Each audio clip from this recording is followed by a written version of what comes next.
Your take on this. You just heard Dana, a week to go. How dangerous is this for John McCain? The thought among some in the campaign that she, as Dana just said, worried about her own future more than she is about the election. Well, I think it's really dangerous because we're not talking about what John McCain is saying on the stump today as much as we're talking about Sarah Palin. And look, this comes down to a bunch of folks who were flown in, and they say they were trying to protect Sarah Palin.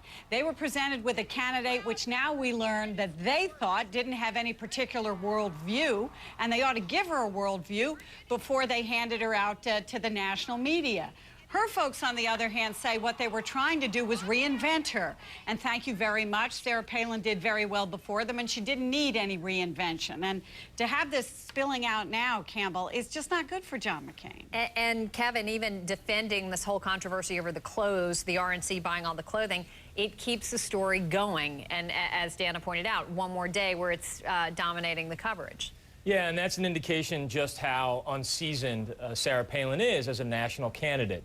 Ordinarily, you know, somebody who knows that this is something that you're trying to get to a subterranean level, that you don't want to dominate the narrative for yet another news cycle, would make sure that they don't mention that. And instead, they focus with a certain rigidity on the message of the day. Because that's exactly what a VP is supposed to do. They're supposed to go out there and hammer home on the contrast against the presidential candidate on the opposing ticket and stay on message. And instead, what we have now is yet another news cycle where folks like me and Gloria and Errol and you are all talking about Sarah Palin's missteps on the campaign trail. But is the attack fair on her, Errol, in your view? I mean, she thinks she's being mismanaged here, that they're doing a terrible job of managing her. Doesn't she then have a right to take control of the situation herself? Of course she does. I mean, the attacks may be fair. I think they're sort of unwise. She reminds me, frankly, of another Republican governor who was on a losing, involved in a losing ticket, which was Ronald Reagan, who had his national coming out party when he gave the nominating speech for Barry Goldwater way back in 1964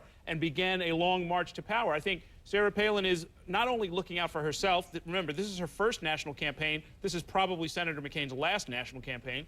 She's got a future ahead of her, and it's the future of the party as well. So it's not entirely selfish, and it's something that somebody needs to do 8 days before what is starting to look like a disaster in the making. And Kevin, let me go back to you quickly on this because you know, doesn't this all go back to the vetting process is relatively hasty, more than relatively, frankly, selection process, and the fact that these people don't really know each other, she and John McCain, very well at all. Well, that's why I was laughing before when I saw the quote, Campbell, about when they found out that she didn't know a lot about national issues. Well, talk about closing the barn door after the cattle already got out.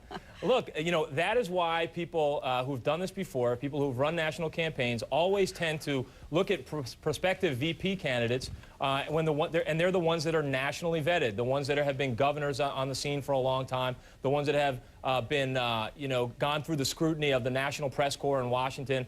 And that's exactly what has happened here, is that when you put out an unknown and you give them 70 days with which to go through a vetting process, both by voters and the National Press Corps, you know, ugly things can tend to happen.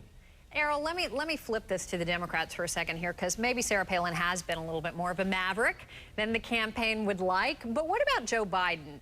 Because he certainly hasn't always been on message, definitely lately, in terms of the Obama campaign. Does he get a free ride comparatively? I don't know if he gets a free ride, but he hasn't tried to outshine the head of the ticket. I mean, frankly, you know, he's brought in to sort of be assurance that there's going to be adult supervision in an Obama White House. He's also brought in a secondary role to try to reach out to some of the white working class voters that Obama missed during the primary season. Those are very limited roles. He played them both fairly well, even though he did make his own stumbles. So there wasn't any particular reason to think that he might be upsetting the whole apple cart the way Sarah Palin seems to be. Gloria and Kevin, let me get your quick take on this. I don't think we're giving Joe Biden a free ride. Every flub he's made has become a McCain campaign ad, and we've talked about it an awful lot. We knew going in, though, that Joe Biden's major problem was going to be his big mouth.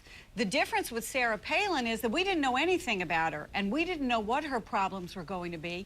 And we were told that she was ready to go on the national stage by the same people, by the way, Campbell, who are now complaining that she wasn't ready for prime time. All right, guys, stand by. We got more we're going to talk about with you in just a second. We want to bring in another issue, though. Only 8 days to go. Everything, of course, boils down to